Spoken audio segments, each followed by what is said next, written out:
An ally was just threatened with tariffs, jets, and breakup. Here's the contradiction.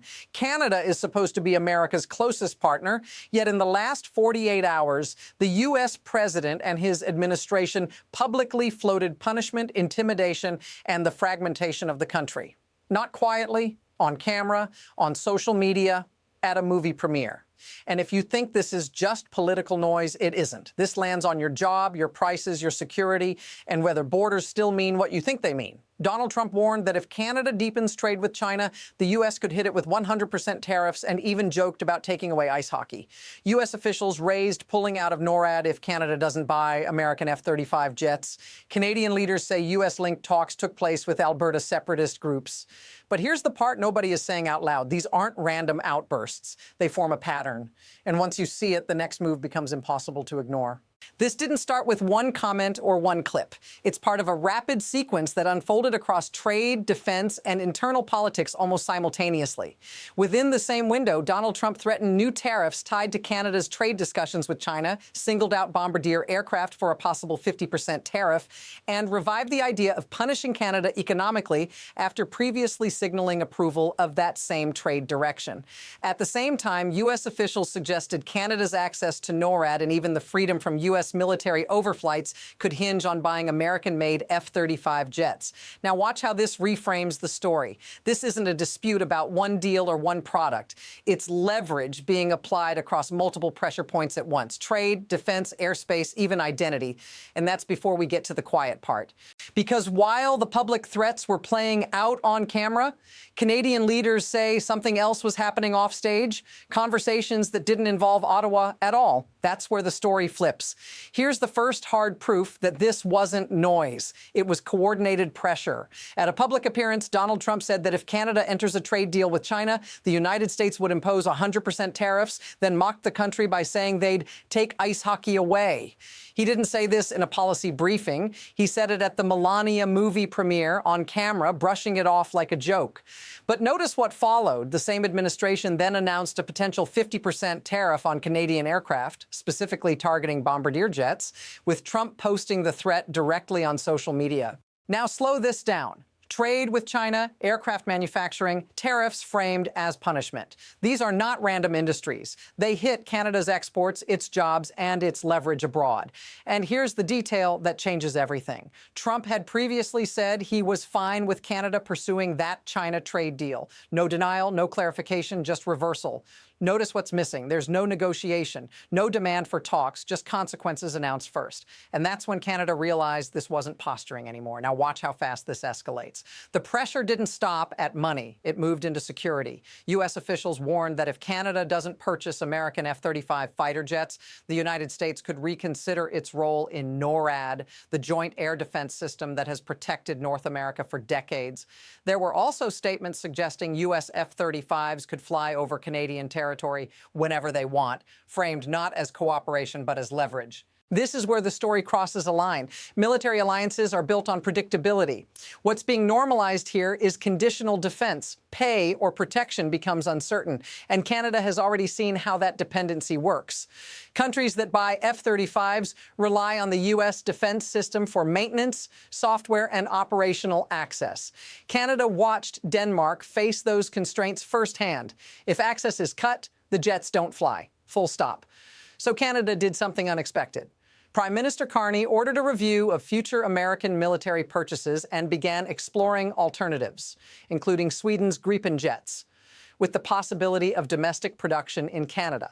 And that's when the pressure shifted again, away from planes, away from tariffs, towards something far more dangerous. Here's the evidence that permanently changes how this should be viewed. Canadian officials revealed that the U.S. administration had engaged in conversations with fringe separatist groups in Alberta, encouraging discussion around the province breaking away from Canada. This wasn't a rumor from social media. It was raised directly at a First Minister's meeting in Ottawa, led by Prime Minister Carney, with premiers questioning it on the record. And notice the contradiction. Publicly, U.S. officials talk about respecting allies. Privately, Canadian leaders say conversations were happening that bypass the federal government entirely. Alberta is led by Premier Danielle Smith, and separatist movements already exist there. But Canadian leaders described U.S. involvement as crossing a bright line. Prime Minister Carney responded calmly but firmly, stating he expects the U.S. administration to respect Canadian sovereignty and that he has communicated that directly to President Trump. Now watch the tension. One Canadian premier didn't soften it at all. British Columbia Premier David Eby called soliciting a foreign government to break up Canada treasonous, saying this is a country people fought and died to build. That word hasn't been used lightly in Canadian politics for decades. Here's why that matters. Once sovereignty enters the conversation, there's no easy walk back. And the fallout was immediate. Now the pressure started stacking fast. Ontario Premier Doug Ford publicly condemned any talks happening behind Canada's back, calling them unethical and unacceptable, and warning that the country was under attack and had to stand united.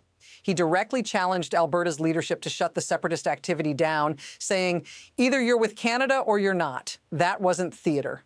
That was internal stress surfacing in real time. Then the cameras turned to Alberta.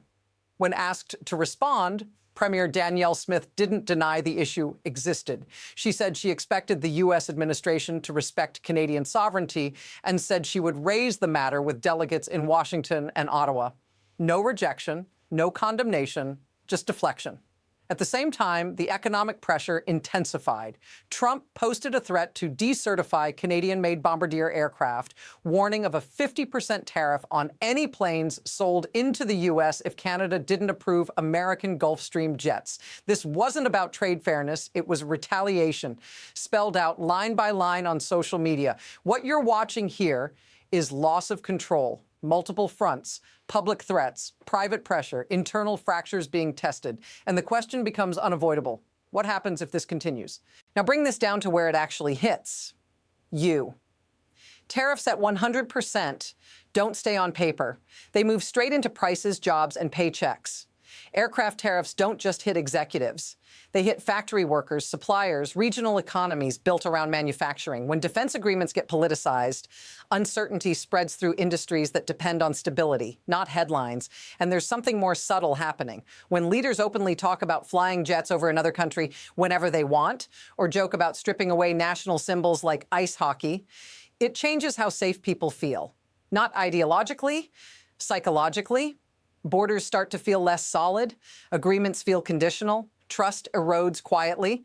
Canadian premiers describe this moment as one of profound threat, not because tanks are rolling, but because pressure is being applied everywhere at once. Trade, defense, internal cohesion. That's how ordinary people get caught in the middle of power games they never voted for. If this feels familiar, say so in the comments. Because most people don't experience geopolitical conflict as speeches or summits. They experience it as uncertainty about the future. And this is where the story stops being about personalities. It becomes about systems. Here's the unsettling insight most coverage misses. This isn't driven by impulse. It's enabled by systems that reward leverage over stability. Trade access, defense integration, and certification regimes give the U.S. disproportionate control points. Tariffs can be imposed instantly. Military dependencies can be hinted at without formal withdrawal. Regulatory approval can be weaponized with a single post. None of this requires Congress. None of it requires war. When power works this way, unpredictability becomes an asset. Allies are kept off balance. Every decision starts to carry hidden costs. Build elsewhere and face punishment. Buy elsewhere and face pressure. Even internal debates become opportunities for external influence. This is why the Alberta angle matters so much. Not because separatism is popular, Canadian leaders said it isn't, but because the mere suggestion creates uncertainty. And uncertainty is leverage. You don't need to win. You just need to destabilize. What makes this smarter than it looks is the overlap. Trade threats reinforce defense threats. Defense threats amplify internal tension. Internal tension justifies more pressure. It's a loop. And here's the part that should make you uneasy. Once this logic starts working, it doesn't stop on its own. The next phase is already forming. Now look at where this can realistically go next. There are two paths, and neither is clean. Canada has already signaled it will diversify, reviewing U.S. military purchases, expanding trade partnerships abroad, and accelerating domestic and allied alternatives. If that path continues, pressure from Washington likely intensifies first, not fades. More tariffs, more certification threats, more public messaging designed to raise the cost of independence before it fully takes shape. The second path is quieter but riskier. Canada slows, recalibrates, and tries to stabilize the relationship without escalation. That buys short-term calm, but it normalizes conditional sovereignty. Every future decision becomes a calculation. Will this trigger retaliation? That's not diplomacy. That's deterrence turned inward. Notice the momentum. U.S. officials are already speaking openly about Alberta as a natural partner. Trade threats are now personalized and public. Defense cooperation is being discussed as optional. These aren't trial balloons anymore. They're boundary tests. And here's the key uncertainty. Does this pressure peak and force a reset, or does it succeed just enough to be repeated elsewhere? Because if this works on Canada, it becomes a template. The next move won't announce itself. You'll recognize it only after it happens. Here's the deep takeaway that ties every piece together. This isn't just Canada versus Trump. It's a demonstration of what happens when alliances are treated like ownership. When trade access, defense systems, and even internal political fractures become tools, sovereignty stops being a principle and starts being a variable. In the span of roughly 2 days, we saw threats of 100% tariffs, a 50% tariff aimed at Canadian aircraft, talk of conditional NORAD cooperation linked to F-35 purchases, and Canadian leaders raising concerns about U.S.-linked conversations with Alberta separatist groups. Those are separate headlines on the surface. But together, they tell one story. Pressure applied across every lever that matters. The real battle isn't over one trade deal or one jet contract. It's over whether countries can make independent choices without facing engineered consequences. And that's why this matters to you, even if you never care about politics. Because once this model takes hold, it spreads. It shows smaller nations what partnership really means, and it shows bigger nations what they can get away with. Remember this sentence: when leverage replaces trust, every ally becomes a target. If you want more analysis like this, calmly, clearly, without the spin, follow and subscribe, because the next layer of this story isn't about Alberta or tariffs. It's about who gets to set the rules next.